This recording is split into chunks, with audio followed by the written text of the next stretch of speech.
Shri Venkateswara gold తాకట్టులో ఉన్న మీ బంగారాన్ని విడిపించి కొనబడును.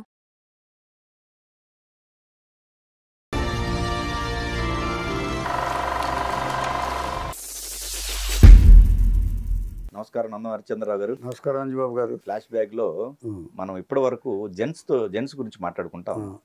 అది కాకుండా మన ఫ్లాష్ బ్యాక్ లో వాళ్ళ గురించి చెప్పడమే కాకుండా ఇంచేదంటే చాలా మంది చెప్పుంటారు, కానీ తర్వాత ఇప్పుడు జనరేషన్ కూడా తెలియాలనే ఉద్దేశంతో ప్లస్ వాళ్ళు ఏం చేశారనే దానికంటే వాళ్ళ నుంచి ఏం నేర్చుకుంటాం అనే దానికోసం చెప్తున్నాం ఈ ఫ్లాష్ బ్యాక్ పర్పస్. కరెక్ట్.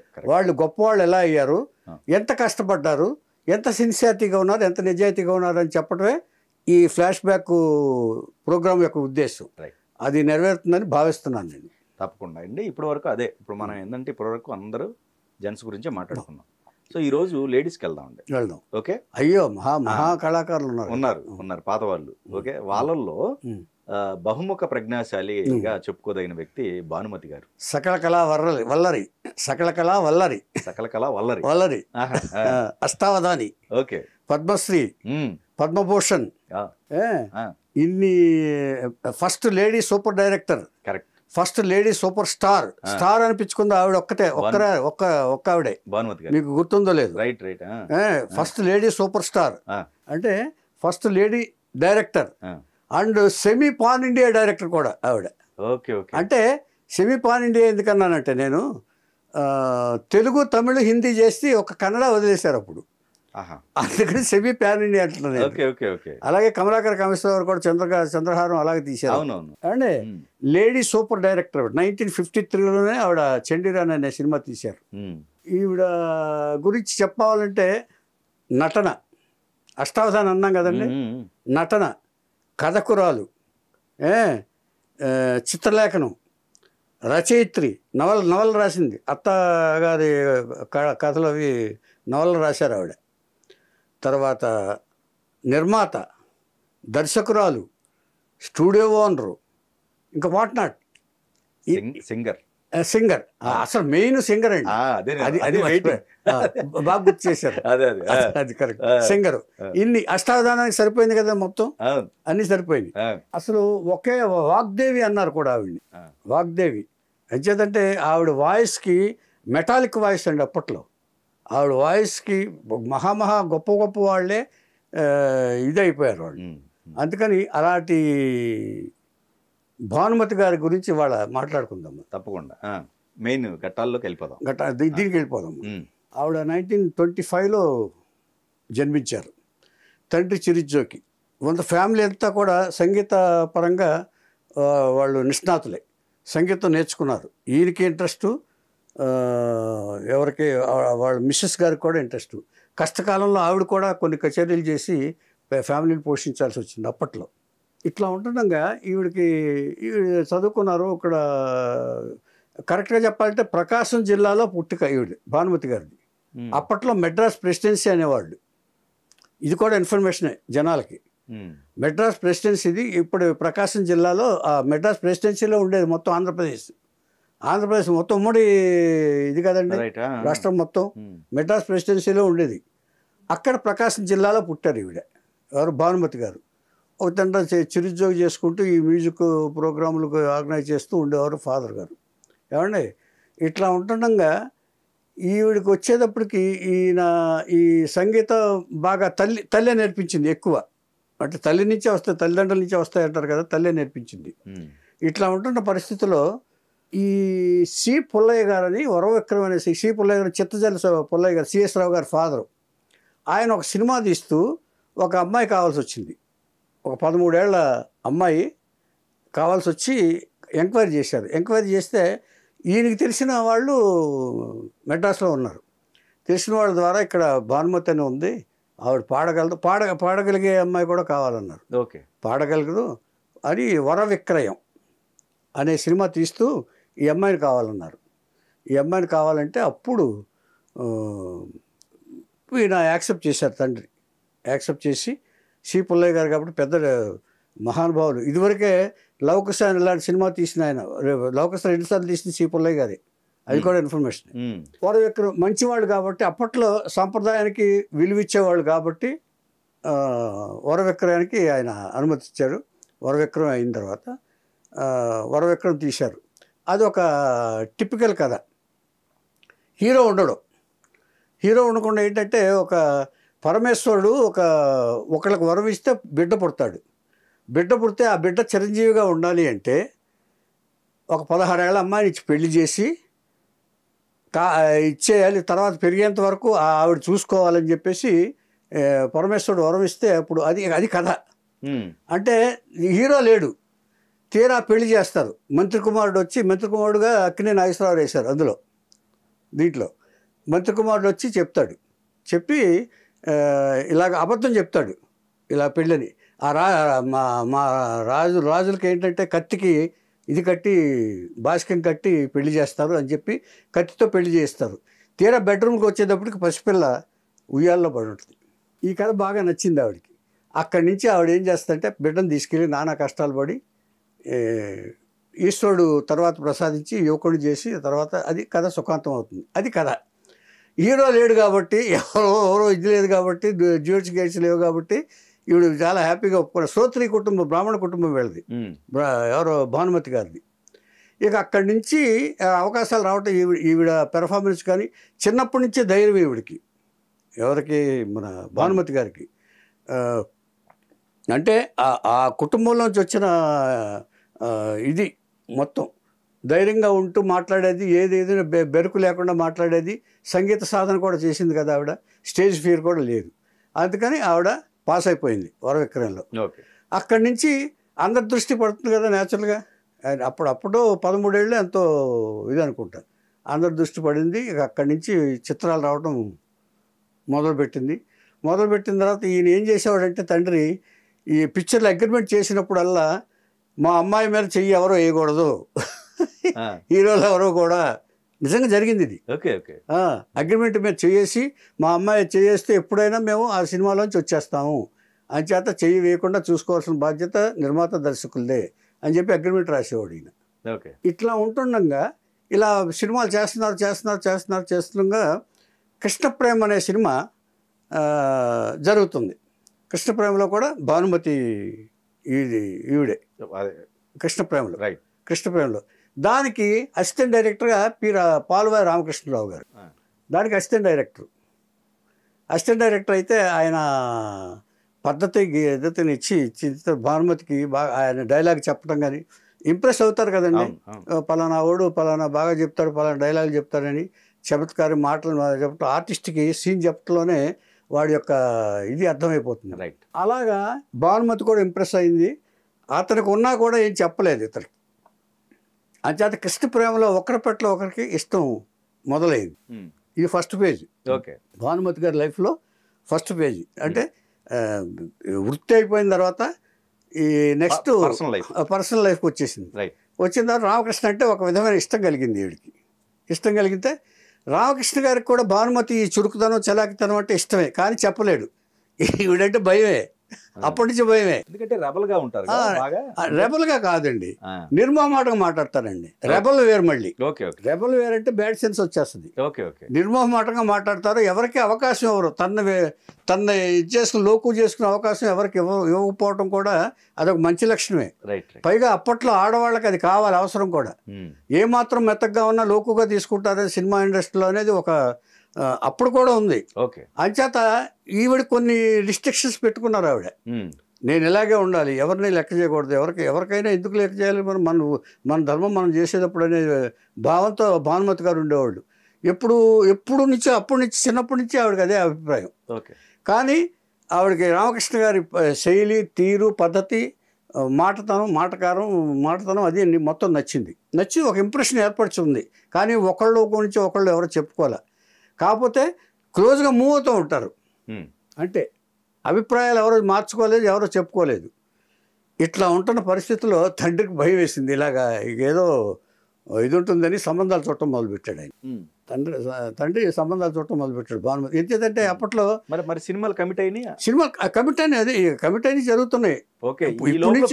ఇప్పుడు నుంచి చూస్తే సంబంధాలు చూస్తే ఈ లోపల ఫినిష్ చేసుకోమని చెప్తాడు. న్యాచురల్గా పెళ్లి కుదిరింది అనుకోండి, నేను ఇలా పెళ్లి చేసుకోబోతున్నాను, మీ సినిమాలు ఫినిష్ చేసుకోండి అని డేట్స్ ఇచ్చేస్తారు కదా. ఓకే ఓకే ఇప్పుడు అప్పట్లో అంత సినిమా మేకింగ్ లేదు కదా సార్. కరెక్ట్. ఇప్పుడు 1, 2, 3, 4 అంతే తప్ప ఇప్పుడు అంత స్పీడ్ లేదు కదా. కరెక్ట్. 5, 6 సినిమాలు అది లేవు కదా. అందుకని అట్లాగా సంబంధాలు చూడటం మొదలుపెట్టారు. సంబంధాలు చూడటం మొదలుపెట్టేటప్పటికి ఇక ఇటు రామకృష్ణ ధైర్యం చేయట్లేదు, ఇటు ఈవిడ ధైర్యం లేదు. ఇక పీక్ అవర్స్కి వచ్చేసింది. ఇక సంబంధాలు వస్తున్నాయి, ఇక మేము చూసుకోవడానికి వస్తున్నప్పటికీ ఇక్కడ భానుమతి గారికి ఇక ధైర్యం వచ్చేసింది. ధైర్యం వచ్చేసి రామకృష్ణ గారు ఒక గదిలో ఉంటున్నాడు మెడ్రాస్లో ఎక్కడో. డైరెక్ట్గా గదిలోకి వెళ్ళిపోయింది. I like you, I love you, మరి నీ అభిప్రాయం ఏంటి అని అడిగింది. అదేంటది, నన్ను ఎలా ఇచ్చేస్తావు నువ్వు, నేను ఆఫ్టర్ ఆల్ అసిస్టెంట్ డైరెక్టర్ని, నా సంపాదన ఎంత, నా ఇదెంత, నీ ఇదెంత, ఇది నన్ను ఎలా లైక్ చేస్తావు, నేను ఆఫ్టర్ ఆల్ ఒక అసిస్టెంట్ డైరెక్టర్ని, నువ్వేమో రేపు ఉత్తరం రేపు స్టార్ అవుతావు, నువ్వు కంటే నీకు మాకు ఎట్లా కుదురుతుంది అంటే నా సంపాదన కూడా అంతటే కాలం ఇవి చెప్పింది అనమాట. కాలం, మనిషి, సంపాదన వీటిలో ఎప్పుడు మార్పులు ఉంటాయి, ఎప్పుడు ఒకేలాగా ఉండవు. మనిషి మారుతాడు, కాలం మారుతుంది, ఇవాళ ఉన్నట్టు రేపు ఉండదు. సంపాదన కూడా మారచ్చు, రేపు నువ్వు సంపాదించవచ్చు. అంచేత సంపాదన గురించి ఆలోచించబాకు. నువ్వంటే నాకు ఇష్టం, నేనంటే నీకు ఇష్టం. నాకు ఇది మామూలుగా అనిపించలే, మన ఇద్దరిది భగవంతుడు కలిపిన బంధం అనుకుంటున్నాను. నీకు ఇష్టమైతే చెప్పు, మనం పెళ్లి చేసుకుందాం, చెప్దాం, పెద్దవాళ్ళకి చెప్దాం, నేను చెప్తాను వెళ్ళి ముందు. కాకపోతే నీ అభిప్రాయం తెలుసుకోకుండా నేను మా పెద్దలతో చెప్పానుకో నేను ఫూల్ అవుతాను. ఓకే. అందుకని నేను నీకు అభ్యంతరం లేకపోతే నేను వెళ్ళి మా వాళ్ళతో చెప్తాను, మాట్లాడతాను అని చెప్పి. నాకు అభ్యంతరం ఏంటి, నువ్వు అంటే నాకు కూడా ఇష్టమే. అంచేత నీ ఓపెన్ మైండ్నెస్ నాకు చాలా ఇష్టం, ఓపెన్గా మాట్లాడతాను, నీ స్ట్రైట్ ఫార్వర్డ్నెస్. అంచేత నువ్వు పైగా కళాభినేత్రి, నువ్వు అసలు నిన్ను ఎవరు వద్దనుకుంటారు అని చెప్పి ఆయన కూడా, రామకృష్ణ గారు కూడా చాలా సాఫిస్టికేటెడ్గా చెప్పాడు. అప్పుడు ఈవిడ వెళ్ళి తల్లిదండ్రులకు చెప్పింది, తత్తే కుదరదు, ఎవరినో పిలిచి నిన్ను సినిమాలు చేర్పించింది ఇంతగా, ఎవరినో ఒకటి పెళ్లి చేసుకోవడానికి, ఆఫ్టర్ ఒక అసిస్టెంట్ డైరెక్టర్ని పెళ్లి చేసుకోవడానికి నువ్వు మన ఎలాంటి కుటుంబం, మన శ్రోత్రి కుటుంబం, మన ఇది సంగీత కుటుంబం, ఎలాగ నువ్వు వెళ్తావు అసిస్టెంట్ డైరెక్టర్కి, ఇవాళ ఉంటుంది రేపు ఉండదు, రేపు సినిమాలు ఉండకపోతే రేపు ఎలా బతుకుతారు మీరు అని. ఇవన్నీ కాదు నాన్నగారు, నేను ఆయన ప్రేమించాను, ఆయనే నాకు కావాలి, మీరు ఏమంటారు అని అడిగింది ఈవిడ, భానుమతి గారు. ససేవరం ఒప్పుకోం అన్నారు వాళ్ళు. ఓకే అంతే. అప్పటికి కట్ చేస్తే రామకృష్ణని తీసుకెళ్ళి జార్జిటంలో వెంకటేశ్వర స్వామి గుడి ఉంది, వెంకటేశ్వర స్వామి గుడికి వెళ్ళి పెళ్లి చేసుకున్నారు. ఎదురించి వెళ్ళి పెళ్లి చేసుకున్నారు వీళ్ళు. మరి అక్కడ వాళ్ళ తల్లిదండ్రులు వాళ్ళకి ఇబ్బంది ఏం లేదు, రామకృష్ణ అసలు ఇబ్బంది లేదు, ఆయన తరపు నుంచి ఇబ్బంది లేదు. ఇటు వచ్చి వీళ్ళే ఆడ. ఇప్పుడు పైగా బంగారం లాంటి పిల్ల, ఇప్పుడు సంగీతంలో ఇది ఇన్ని క్వాలిటీస్ ఉన్న ఆడపిల్లని ఎవడో అనామకుడికి ఇవ్వడానికి ఏ తల్లిదండ్రులైనా ఎవరు ఒప్పుకుంటారు అప్పట్లో. ఇంకేంటంటే తర్వాత ఆయన డైరెక్టర్ అయ్యాడు, వేరే విషయం. కానీ అప్పటికి అసిస్టెంట్ డైరెక్టరే. అసిస్టెంట్ డైరెక్టర్ అంటే ఏముంటుందండి, జీతం ఏముంటుందండి, పెద్దగా ఉండదు కదా ఆ రోజుల్లో కూడా. అంచేత పైగా ఈవిడికి ఏం నచ్చి చేసిందో తెలియదు, నిజంగా భగవంతుడికి కుదొచ్చిన సంబంధం ఇది. లేకపోతే భానుమతి వారికి అంత ఈజీగా నచ్చదు, ఎవరు నచ్చరు. పెళ్ళైపోయింది. పెళ్ళైపోయిన తర్వాత ఇక నేను మానేస్తానండి, ఒక మానేసే అన్నాడు.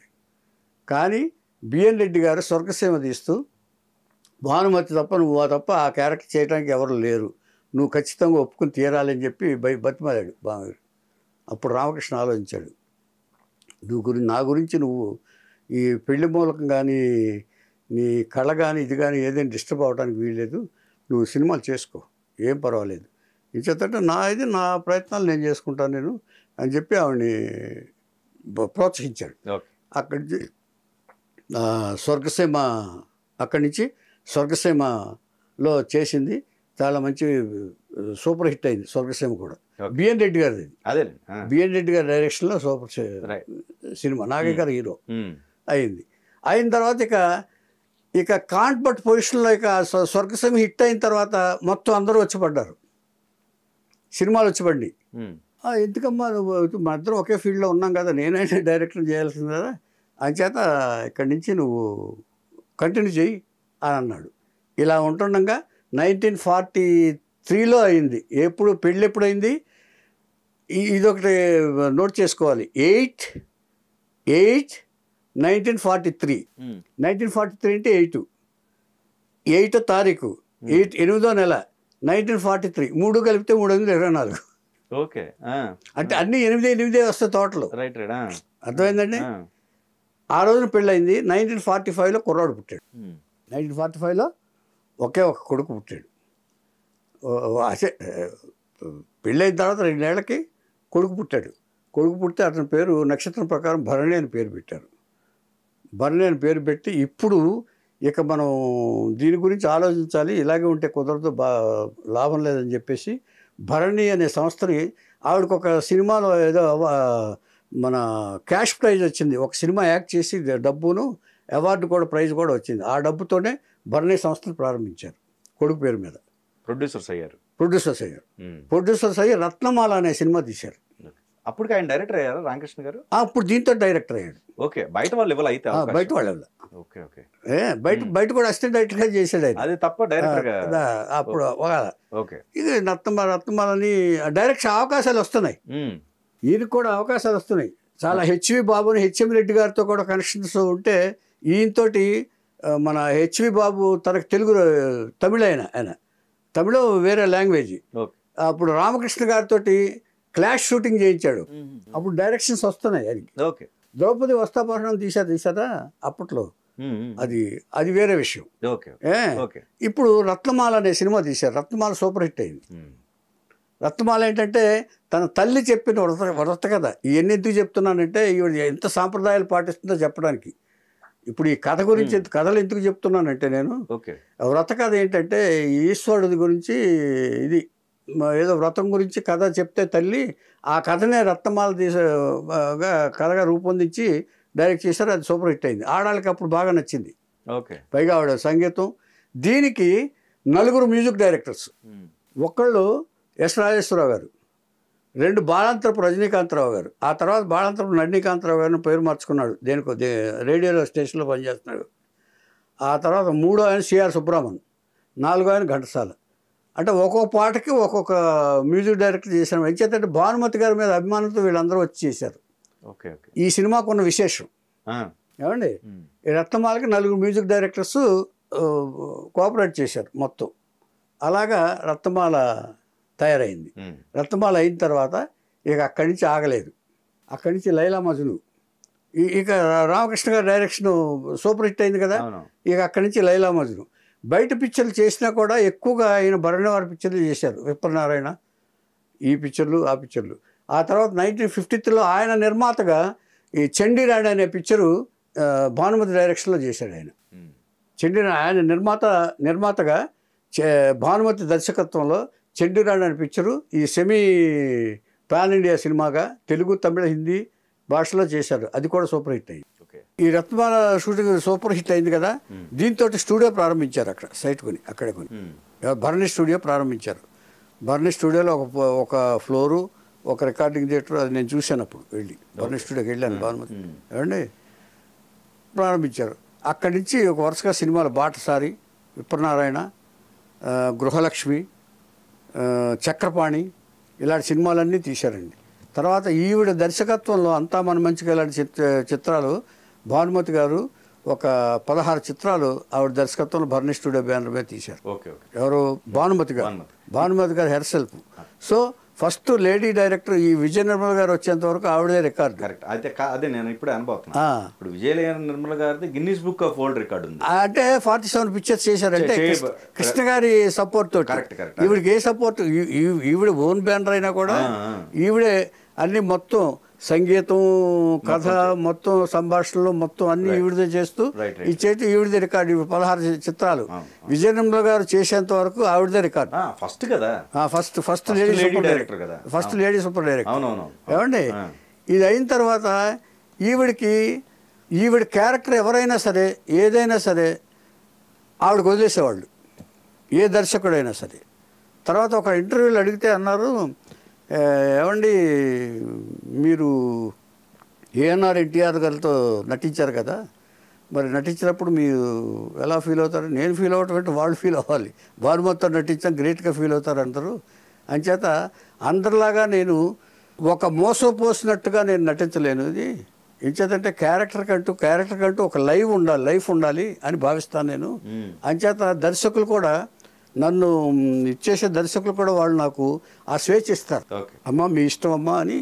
ఇలాగే చలం గారు ఒకసారి సబ్జెక్ట్ తీసుకొచ్చాడు, రమణాచలం తెలుసు కదా మీకు, బుల్లెమ్మ బుల్లోడు ఏదంతా, సంబరాల రాంబాబు, అది మట్టిలో మాణిక్యం ఏదో సంథింగ్ భానుమతి గారు యాక్ట్ చేశారు. సబ్జెక్ట్ తీసుకొచ్చి అమ్మ చలం గారు అమ్మ మీరు ఈ పిక్చర్ చేయకపోతే నాకు లైఫ్ లేదు, మీరే చేయాలి అని అక్కడ కూర్చున్నాడట. కూర్చుని చీర చూస్తే తల్లి క్యారెక్టర్, చలానికి తల్లి క్యారెక్టర్. నీకు తల్లి క్యారెక్టర్ అయితే నేనేం చేస్తానయ్యా, తల్లి క్యారెక్టర్ అంటే కూడా లిమిటేషన్స్ ఉంటాయి అన్నాడు. వద్దమ్మా మీరేం చెప్పొద్దు, ఇదిగో స్క్రిప్టు, మీరు ఎలా మార్చుకుంటారో మీ క్యారెక్టర్ మార్చుకుని నాకు సినిమా చేసి పెట్టండి చాలు అని వెళ్ళాడంట. అప్పుడు ఇవిడంతా చూసి వదిన క్యారెక్టర్ మార్చింది. వదిన క్యారెక్టర్ అయితే ఎలాగైనా మాట్లాడవచ్చు, మల్లయ్య అంటూ తిడుతుంది, దూలిపాళ్ళని తిడుతుంది, ఊరు వాళ్ళందరినీ తిట్టే మాట్లాడే క్యారెక్టర్ అది. ఆ సినిమా నాకు మట్టిలో మాణిక్యం అనుకుంటున్నా, గుర్తులేదు. ఏమండి భానుమతి గారు యాక్ట్ చేసి వదినగా యాక్ట్ చేసింది, వదినగా యాక్ట్ చేసి అందరినీ. చాలా గొప్ప విషయం అండి. అయ్యో స్క్రిప్ట్ వాళ్ళకి ఇచ్చి మీ ఇష్టం వచ్చింది అంటే ఎంత గౌరవం ఇచ్చినట్టు. ఎవరైనా అంతే అంట వాళ్ళకి. ఏ డైరెక్టర్ అయినా అంట, ఇప్పుడు మీకు ఎందుకమ్మా ఇంత పేరు వచ్చింది ఎందుకంటారంటే, ఏమో ఆటోమేటిక్గా వస్తుంది. ఎందుకంటే నేను వీళ్ళు చెప్పింది ఇంతే. ఇప్పుడు మనం సినిమా చేసేటప్పుడు క్యారెక్టర్లు చేసేటప్పుడు ఏం చేస్తారు, ఇలా చేయండి అని దర్శకులు చెప్తారు, అలా నటించేసి వెళ్ళిపోతారు అందరూ. కానీ నేను అలా కాదు. కరెక్ట్ అండి. కానీ నేను అలా కాదు, ఓవర్ఫ్లో చేస్తాను నేను. ఇన్ని క్వాలిటీస్ ఉన్నాయి కదా. అలాంటి సందర్భమే మన నాగిరెడ్డి గారికి కోపం తెప్పించే విధంగా, చక్రపాణి గారికి అది చెప్తాను నేను. ఈవిడ కూడా సిన్సియరేనండి, అందులో ఈవిడ తప్పేమీ లేదు. అది ఎలాగొచ్చిందంటే, ఆవేళ వరలక్ష్మి వ్రతం అంటండి ఈవిడికి. నాగిరెడ్డి గారి కోపం తెప్పించిన, చక్రపాణి గారి కోపం తెచ్చిన విషయం.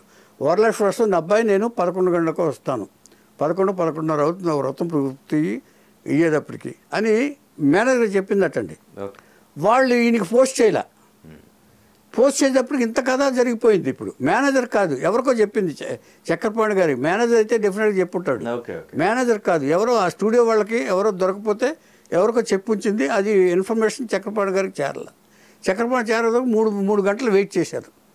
వెయిట్ చేసేటప్పటికి అక్కడ చక్రపాణి గారు కోపం వచ్చిన తర్వాత ఈవిడిని అడిగాడు. వచ్చాక అడిగితే ఈవిడ తను తప్పు చేయలేదు కాబట్టి ఇందులో మనం గ్రహించాల్సింది ఏంటంటే, నేను చెప్పాను వరలక్ష్మి వ్రతం అని చెప్పాను, నేను లేట్గా వస్తానని చెప్పాను, ఇందులో నా తప్పాను, నన్ను ఎందుకు కేకలేస్తారు మీరు, నా కోసం ఎందుకు వెయిట్ చేస్తారు, నేను చెప్పకపోతే మీరు కేకలేయాలి అని ఈవిడ కూడా కొంచెం సమాధానం చెప్పింది చక్రపాణి గారికి.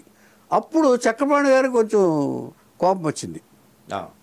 అంచేత ఇప్పుడు ఇందులో తెలుసుకోవాల్సింది ఏంటంటే, ఎవరి వర్షను వాళ్ళు విని ఒకసారి ఇలాంటి విషయాల్లో ఇవి లక్షలు, ఇప్పుడంటే కుదరదు, అది ఆనాడు లక్షల్లో కూర్చొని కాల్ చేశాడు ఆయన తీసుకొచ్చి ల్యాబ్ నుంచి ఇమ్మీడియట్గా ఆవిడ నుంచోబెట్టి తీసుకొచ్చి కాల్ చేయడు.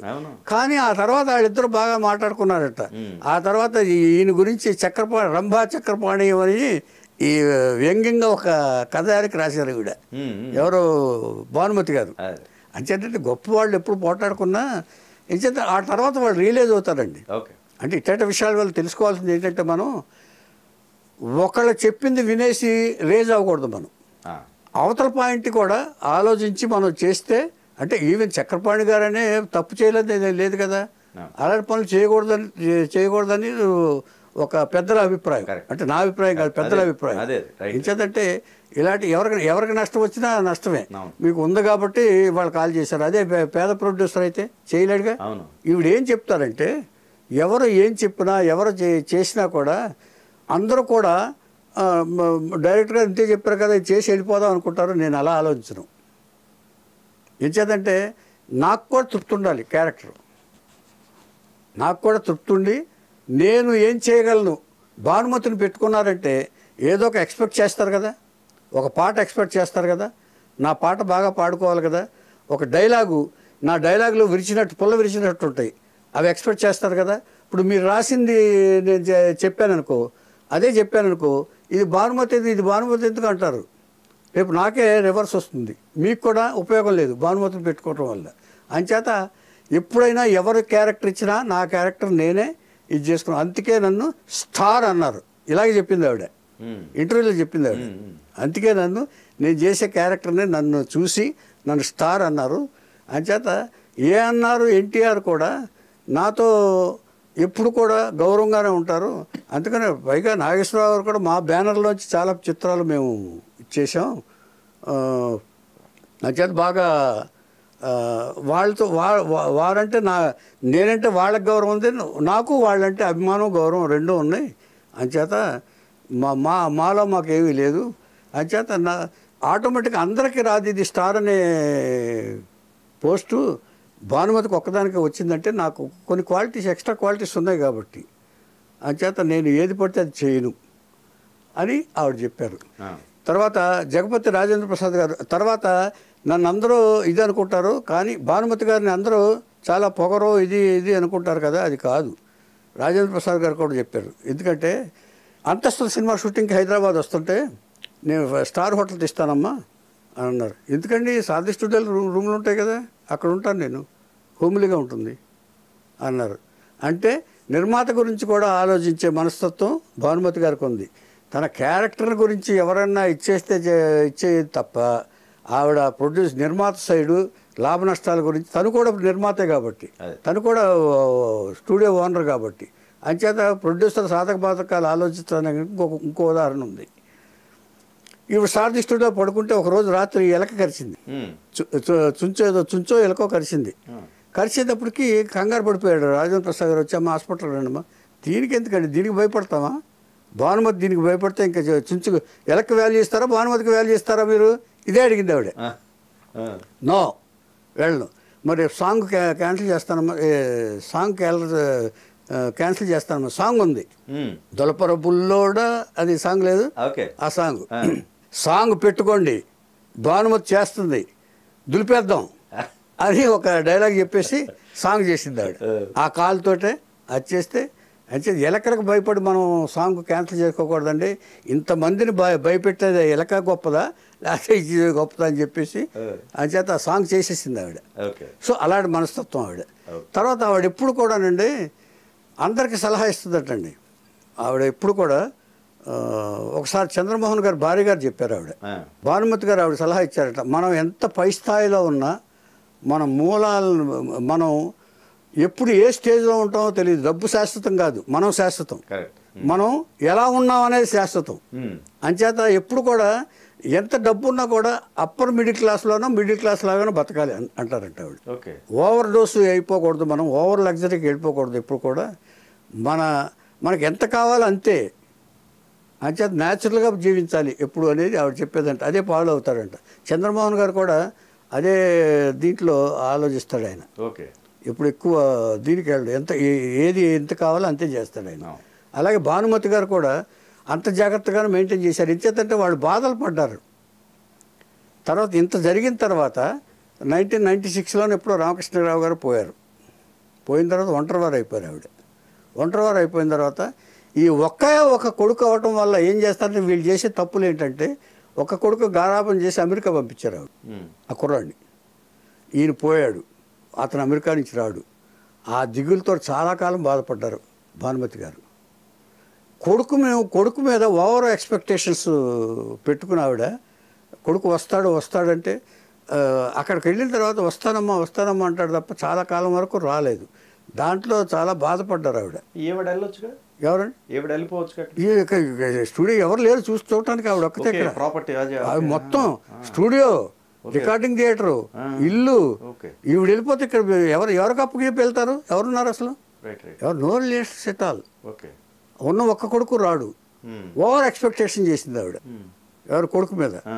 అందుకని రాలేదని బాధ చివరితోటి, అంటే అది ఆ తర్వాత వచ్చాడో లేదో నాకు ఐడియా లేదు, కానీ తర్వాత 2006లో ఈ ఇబ్బందులతోటి దీంతో ఆవిడ మరణించింది. సో అంతటి ఆవిడ సాహిత్య అకాడమీ అవార్డు వచ్చింది, నంది అవార్డులు వచ్చినాయి, నేషనల్ అవార్డు వచ్చింది. అవార్డులు చాలా వచ్చినాయి. సినిమా 40 సినిమాలు తీశారు బర్నీ సంస్థలో. ఆవిడ దాదాపు 100 సినిమాలు పైన చేశారు. ఆవిడ చేశారు. బ్యానర్లో 40 సినిమాలు బ్యానర్లో 40 సినిమాలు ఉన్నాయి. ఓకే. బ్యానర్లో ఎప్పుడు ఇచ్చేది స్టూడియో ఆడదే కదా కరెక్ట్. మొత్తం. అంతే స్టూడియో వాడదే.